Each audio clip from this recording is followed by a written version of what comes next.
NTV జర్నలిస్టుల అరెస్టులను journalist సంఘాలు ఖండించాయి. నోటీసులు ఇచ్చి విచారణ చేయాలని తప్ప అర్ధరాత్రి ఇళ్ల మీద పడ్డమేంటి అంటూ ఆగ్రహాన్ని వ్యక్తం చేశాయి. వెంటనే అక్రమంగా అరెస్ట్ చేసిన ముగ్గురిని విడుదల చేయాలని సంఘాలు నేతలు డిమాండ్ చేశారు.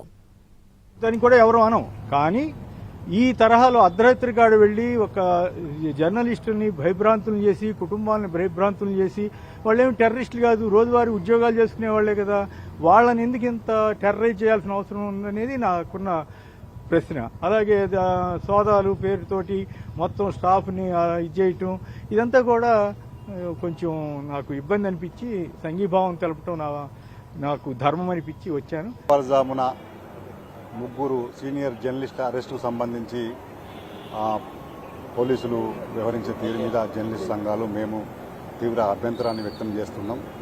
ఎందుకంటే వాళ్ళు పెద్ద తీవ్రవాదులు కాదు, పెద్ద తీవ్రమైన నేరాల్లో ఉన్నవారు కాదు.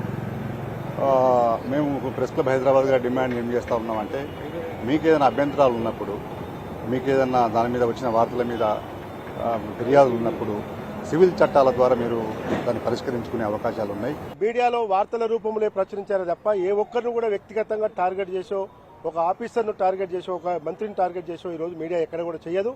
కాబట్టి ఈరోజు మీడియాలో వచ్చిన ఒక స్టోరీ కథనంగా, ఒక కథనానికి అనుగుణంగా తీసుకొని ఈరోజు ముగ్గురు ప్రతినిధులను అరెస్ట్ చేసి ఈ విధంగా పోలీసులు అక్రమంగా అరెస్ట్ చేయడం తెలంగాణ రాష్ట్ర వర్కింగ్ జర్నలిస్టులను ఖండిస్తూ ఉంది. వెంటనే పోలీసులు స్వచ్ఛందంగా వాళ్ళందరినీ అదుపులోకి తీసుకున్న వాళ్ళందరినీ కూడా వదిలిపెట్టి మీరు తదుపరి న్యాయపరమైన చర్యలు ఏ ఉన్నా కూడా మేము సహకరిస్తాము.